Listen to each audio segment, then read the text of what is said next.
I'm Dennis Chua, and we're making a project for our PERSEF3.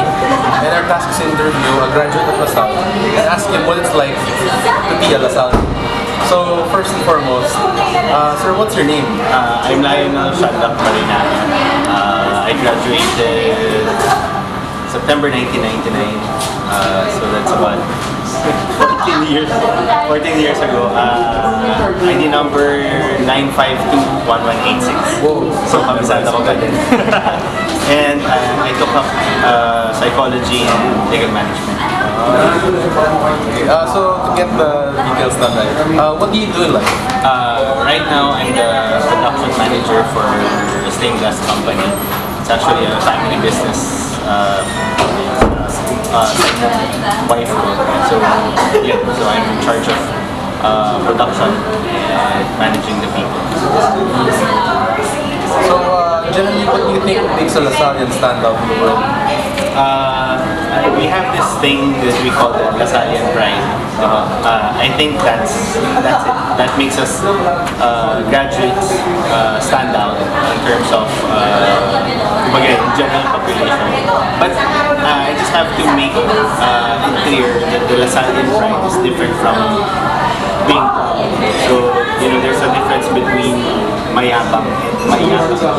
So with LaSallian pride, it's not being mayabang, it's having that yabang.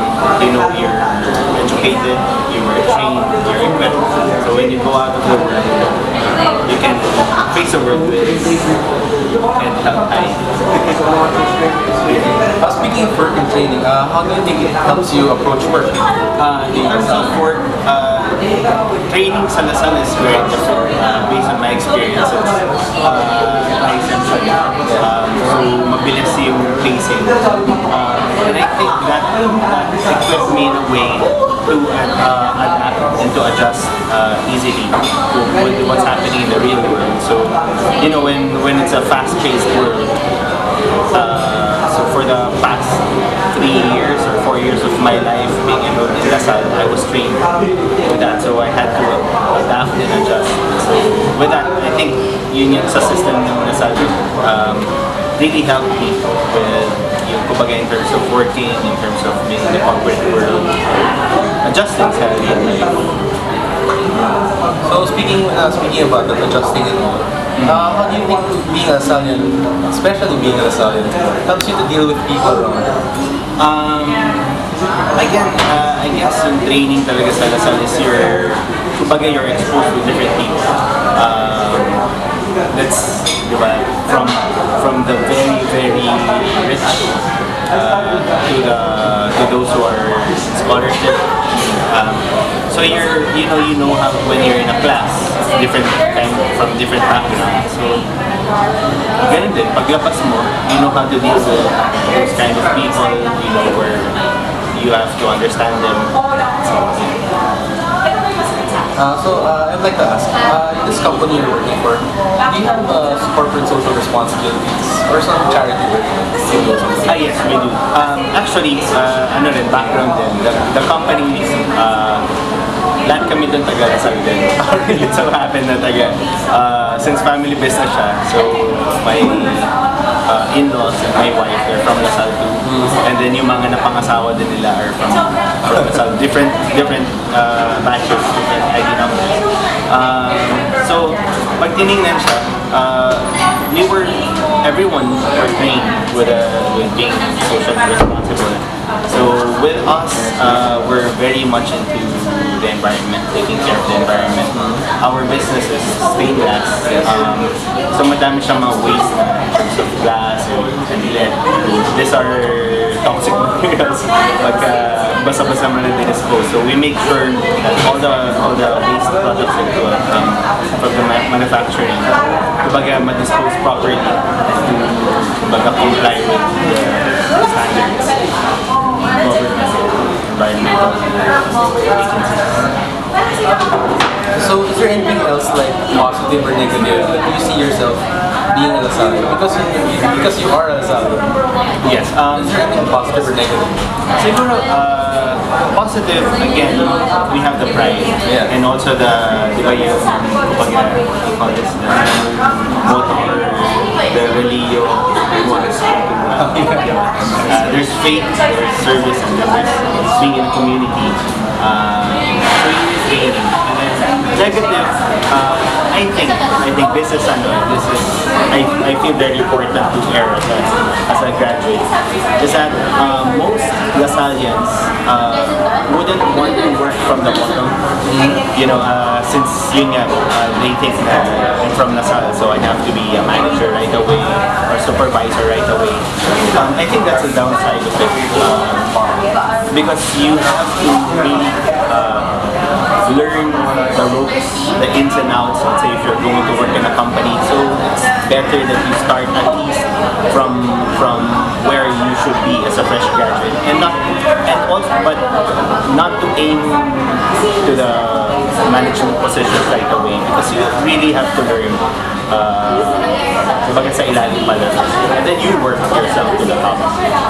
I think that kind of attitude should be addressed by by the Lasallian graduates for you to have that kind of humility that you want to work, get your hands dirty, and then realize that when you're on top that you work really hard for the position. So it's been 14 years since you graduated. Yes. Can you try to remember, like, the time in your life as you were a Lasallian? What moment in your Lasallian life was the most influential? Honestly, the most influential part of my experience in Lasal was, I know this, you're taking this for granted now kasi mga mas bata kayo, diba? But when the urinal sa mga sa mga CR ng lalaki were installed, Lasal was one of the first in the Philippines to install the waterless flushing system. So honestly, when I saw those urinals, I know it's funny, but you know, you have that sense that the school was up to something or doing something about the environment. At that time na hindi pa masyadong pinag-usapan yung climate change.